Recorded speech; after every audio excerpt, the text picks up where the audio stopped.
Hi everyone, நான் உங்கள் Prabhakaran from Prabas MS Office. இந்த இன்ட்ரெஸ்டிங்கான டியூட்டோரியலில் ரீசெண்ட்லி ஒரு டவுட்டு கேட்கப்பட்டுச்சு. அந்த டவுட்டுக்கான ஒரு சொல்யூஷனை சொல்ல போகிறேன். எப்படி பேஸ்ட் பண்ணுறது அப்படின்றத தடை பண்ணுறது, கண்ட்ரோல் பண்ணுறதுன்ற மாதிரி கொஸ்டின் கேட்கப்பட்டுச்சு. நான் கொடுக்குற எக்ஸல் ஃபைலில் என்னுடைய எம்ப்ளாயீஸ் ஆர் என்னுடைய டேட்டாவை இன்புட் பண்ணுறவங்க காப்பி பண்ணி பேஸ்ட் பண்ணிடுறாங்க. அப்படி பண்ணக்கூடாது. ஒன்லி அவங்க என்டர் மட்டும்தான் பண்ணணும். காப்பி பண்ணி பேஸ்ட் பண்ணுறதை தடை செய்ய வேண்டும் அப்படின்னு ரெக்வஸ்ட் வருது. அதை நம்ம ரொம்ப சிம்பிளான விஷயமாச்சு சொல்லிவிடும் அப்படின்னு தோன்றதுனால ஒரு வீடியோவை நான் பண்ணிக்கிட்டு இருக்கேன். இந்த இடத்துல பார்த்தீங்க அப்படின்னா நான் 2 விஷயத்த சொல்ல போகிறேன். எப்படி மேனுவலாக பண்ணுறது, எப்படி ஒரு VBA மூலமாக இதை கண்ட்ரோல் பண்ணுறதுன்னு சொல்ல போகிறேன். ஸோ ஃபுல்லாக பார்த்தீங்க அப்படின்னா உங்களுக்கும் இந்த மாதிரி சினாரியோவில் ஒரு எக்ஸல் இருக்கும் பொழுது அதை மற்றவங்களுக்கு கொடுக்கும் பொழுது அது யாராவது என்ட்ரு பண்ணும்போது பேஸ்ட்டே பண்ணக்கூடாதுன்ற மாதிரி கண்ட்ரோல் பண்ணுறதுன்னு தெரிஞ்சுக்க முடியுன்றதுனால ஃபுல்லாக பார்ப்பீங்க, லைக் பண்ணுவீங்க, சப்ஸ்கிரைப் பண்ணலைன்னா அதையும் பண்ணிவிட்டு தெரிஞ்சவங்ககிட்டலாம் இந்த நல்ல விஷயத்தை ஷேர் பண்ணுவீங்க நம்புகிறேன். ஃபுல்லாக பார்ப்பீங்கன்றது கட்டாயம் என்னுடைய ரெக்வஸ்ட். அப்போ அந்த நல்ல அண்டர்ஸ்டாண்டிங் வரும். வாங்க வீடியோக்குள்ளே போகலாம். இந்த பேஸ்ட் பண்ணுறதை தடை பண்ணுற கான்செப்டை பற்றி தெரிஞ்சுக்கலாம். ஓகே, முதல்ல பார்த்தீங்க அப்படின்னா இந்த இடத்துல 2 டேப் நான் கொடுத்துருக்கேன். Excel native protection, VBA level protections. Native ப்ரொடெக்ஷனில் ரொம்ப சிம்பிளாக இந்த எல்லா செல்லுலேயும் ஒரு செட்டிங் அப்ளை பண்ணிவிட்டு அதை நம்ம லாக் பாஸ்வேர்ட் போட்டு லாக் பண்ணிட்டோம் அப்படின்னா அவங்களால அதை என்டர் பண்ண தான் முடியும். டைப் தட் இஸ் காப்பி பண்ணி பேஸ்ட் பண்ண முடியாதுன்ற மாதிரி பண்ணலாம். ஃபார் எக்ஸாம்பிள் இந்த இடத்துல ஒரு நிறைய பிளாங்க் ஸ்பேஸ் இருக்குது, பிளாங்க் செல்ஸ் இருக்குது. இந்த இடத்துல யூசர் டைப் தான் பண்ணணும், எதையும் காப்பி பண்ணி பேஸ்ட் பண்ணிடக்கூடாதுன்னு உங்களுக்கு தோணுச்சு அப்படின்னா நீங்கள் என்ன பண்ணணும், இந்த இடத்த செலக்ட் பண்ணணும். ஒருவேளை இதை மட்டும் கண்ட்ரோல் பண்ணுற மாதிரி நினச்சிங்கன்னா, இல்லை எல்லாத்தையுமே கண்ட்ரோல் பண்ணணும்னா எல்லாத்தையும் செலக்ட் பண்ணுங்கள். பண்ணிவிட்டு அவங்க சொல்கிற மாதிரி ஸ்டெப் பை ஸ்டெப்பாக ஃபாலோ பண்ணலாம். முதல்ல செலக்ட் பண்ணிட்டோம், ரைட் கிளிக் பண்ணி ஃபார்மட் செல்ஸ்ன்னு கொடுக்கணும். அதில் நிறைய டேப்ஸ் இருக்கும். நமக்கு தேவையான டேபு ப்ரொடெக்ஷன், ரைட், அதை கிளிக் பண்ணணும். முக்கியமாக இந்த அன்செக் லாக்டுன்னு இருக்கு இல்லையா, செக் ஆகி தான் இருக்கும், நம்ம அதை அன்செக் பண்ணிடணும். சரியா, நார்மலாக செக் ஆகிருக்கும், நம்ம அன்செக் பண்ணணும். அன்செக் பண்ணிவிட்டு அடுத்து என்ன ஸ்டெப் சொல்கிறாங்க, ரிவ்யூ டேப் போகணும். ஸோ ரிவ்யூ டேப் வந்தாச்சு. ப்ரொடெக்ட்ன்றதை கிளிக் பண்ணணும். தட் இஸ் ப்ரொடெக்ட்ன்ற ஒரு குரூப்புக்கு போகிறோம். அதுக்கப்புறம் அதில் ப்ரொடெக்ட் ஷீட் ஒரு ஆப்ஷன் இருக்குது. அது உள்ளே போனோம் அப்படின்னா எதெல்லாம் கண்ட்ரோல் பண்ணணும்னு கேட்கும். இந்த இடத்துல பாஸ்வேர்டை கொடுத்து என்டர் பண்ணிட்டோம் அப்படின்னா அவங்களால இந்த ஷீட்டுக்குள்ளே நீங்கள் செலக்ட் பண்ண இடத்துல அவங்களால பேஸ்ட் பண்ண முடியாது. இது ரொம்ப சிம்பிளாக நம்ம நிறைய வாட்டி நம்ம பார்த்துட்டோம். So I don't not explore this option now, but I would like to explore the second option which is very effective using macros. VBAன்னு இருக்கு இல்லையா, இதை கிளிக் பண்ணி காமிக்கிறேன். சரியா, இதில் ரொம்ப சிம்பிளாக நான் கொடுத்த கூட நீங்கள் காப்பி பண்ண போகிறீங்க.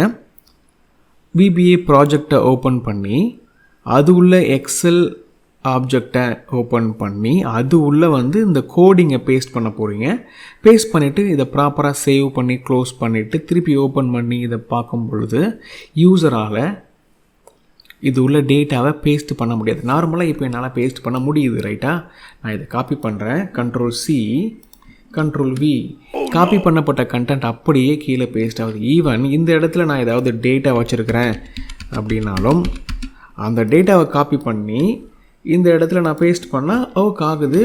இதை தான் நம்ம கண்ட்ரோல் பண்ண போகிறோம். அதுதான் டாஸ்க்கு. எப்படி பண்ணுறதுன்னு நம்ம பார்க்கலாம். நான் டெலீட் பண்ணிடுறேன். ஸோ பேஸ்ட் பண்ண முடியுதுன்னு நீங்கள் புரிஞ்சுருக்கோம், ரைட்.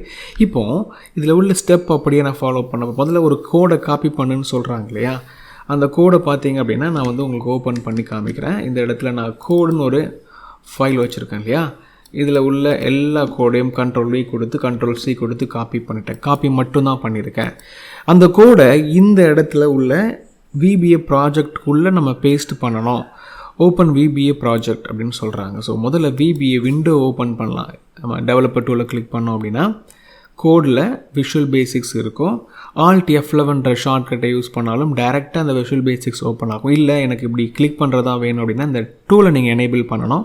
இந்த டூலை எனேபிள் பண்ணுறதுக்கு ஃபைல் ஆப்ஷன் போனீங்க அப்படின்னா இந்த இடத்துல பார்த்தீங்கன்னா கஸ்டமைஸ் ரிப்பன் அப்படின்ற இடத்துல இந்த இடத்துல டெவலப்பர் டூல் நான் செக் பண்ணியிருக்கேன். ஸோ செக் பண்ணால் தான் வரும்.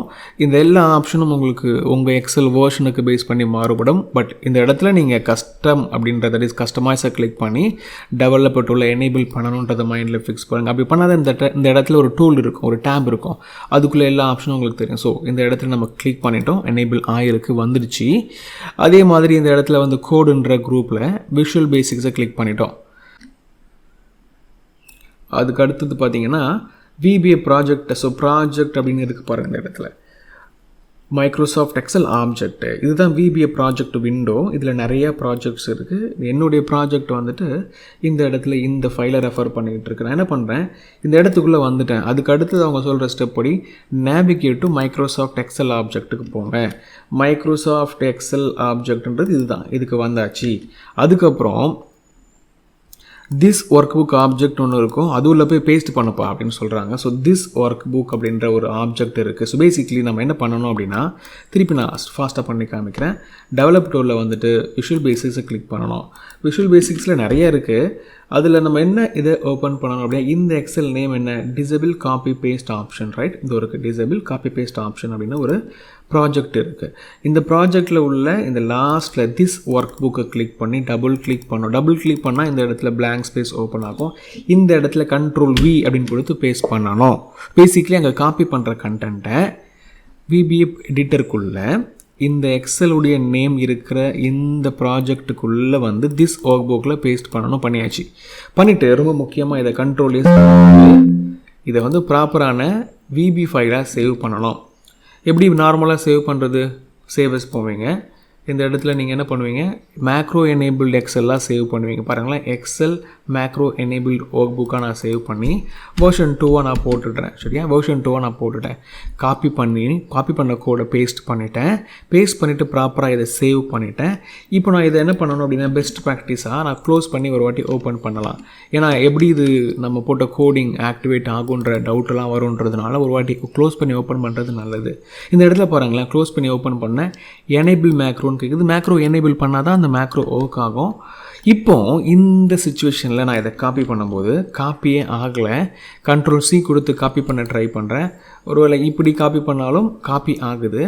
கீழே வந்து நான் பேஸ்ட் பண்ண ட்ரை பண்ணேன், பேஸ்ட் ஆகலை. ஸோ பேசிக்லி காப்பி பண்ணாலும் பேஸ்ட் ஆகாது.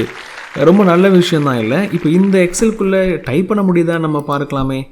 5. ஸோ டைப் பண்ண முடியுது. ஆனால் காப்பி பேஸ்ட் தான் பண்ண முடியும். ஸோ நமக்கு என்ன வேணுமோ அதை நம்ம அச்சீவ் பண்ணிட்டோம்.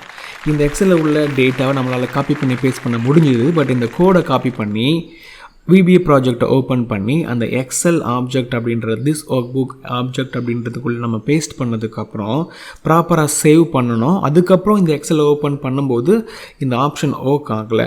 ரொம்ப முக்கியமாக இந்த எக்ஸலெல்லாம் நீங்கள் வந்து ஓப்பன் பண்ணும்போது, இப்போ நான் ஓப்பன் பண்ணுறேன் பாருங்களேன், ஓப்பன் பண்ணும்போது ஒரு அலர்ட் வருது இல்லையா, ஒரு அலர்ட் வருது டாப்பில். இந்த இடத்துல ஒரு அலர்ட் வந்துச்சு. அந்த அலர்ட்டை நான் என்ன பண்ணேன், எனேபிள் பண்ணும்போது தான் இது ஒர்க் ஆச்சு. அந்த மாதிரி எனேபிள் பண்ணணுன்றது ரொம்ப முக்கியமான ஒரு விஷயம். எனேபிள் பண்ணலை அப்படின்னா இது ஒர்க் ஆகாது. ஒருவேளை ஒரு யூசர் வந்து எனேபிள் பண்ண மாட்டாங்கன்னு தெரிஞ்சதுன்னா நீங்கள் டிஃபால்ட்டாகவே இந்த மேக்ரோவெல்லாம் எனேபிள் பண்ணி விட்டுறது நல்லது. மேக்ரோவை எனேபிள் பண்ணுறதுக்கு மேக்ரோ செக்யூரிட்டின்னு ஆப்ஷன் இருக்கும், அது உள்ள அந்த ஆப்ஷன் இருக்கும். அது உள்ளே போய் நீங்கள் எனேபிள் பண்ணணும். ஒருவேளை அந்த மாதிரி டவுட்ஸ் இருக்குது அப்படின்னா ஃபர்தராக நீங்கள் கொஸ்டின் கேட்கும்பொழுது நான் அதுக்கான எக்ஸ்ப்ளனேஷன் பண்ணுவேன், அதோடைய பெனிஃபிட்டையும் சொல்லுவேன். கட்டாயமாக உங்களுக்கு இந்த கான்செப்ட் புரிஞ்சிருக்கும்னு நம்புகிறேன். எப்படி இதை ஆக்டிவேட் பண்ணுறது, நார்மல் மெத்தடை யூஸ் பண்ணி ப்ரொடெக்ட் பண்ணுறது பேசிக்கான விஷயம், எல்லாருக்குமே தெரிஞ்சிருக்கும். பட் இந்த இடத்துல ஒரு சில ப்ராப்ளம் இருக்குது. அதெல்லாம் வந்து ஓவர் கம் பண்ணுறதுக்கு இந்த VBA மெத்தடை யூஸ் பண்ணலாம். VBA மெத்தட்லையும் பார்த்தீங்கன்னா அந்த மேக்ரோ நீங்கள் ப்ராப்பராக சேவ் பண்ணிவிட்டு ஓப்பன் பண்ணும்போது எனேபிள் பண்ணுறது ரொம்ப முக்கியம். ஒரு கம்ப்யூட்டரில் ஒரு வாட்டி எனேபிள் பண்ணிட்டீங்கன்னா அப்புறம் அந்த ஃபைல் ஒர்க் ஆகிட்டே இருக்கும். ஸோ அந்த மாதிரி அவங்க எனேபிள் பண்ண மாட்டாங்கன்னு தோணுச்சுன்னா நீங்கள் எனேபிள் பண்ணி விடுறது நல்லது. இல்லைனா டிஃபால்ட்டாகவே எனேபிள் ஆகிற மாதிரி செட் பண்ணலாம். இதெல்லாமே நம்மளுடைய எக்ஸ்பீரியன்ஸ்லேருந்து பேசிகிட்டு இருக்கோன்றதுனால நிறைய விஷயங்கள் உங்களுக்கு புரியாமல் இருக்கலாம். புரியாமல் இருந்துச்சுன்னா கட்டாயமாக கமெண்ட்டில் சொல்லுங்கள். I'll try to explain you the same thing in the next upcoming video. Okay, கட்டாயமாக புரிஞ்சிருக்கும் நம்புகிறேன். லைக்லாம் பண்ணிவிட்டு சப்போர்ட் பண்ணுவீங்கன்னு நம்புகிறேன். See you all in the next interesting tutorial. Thank you so much for watching this video.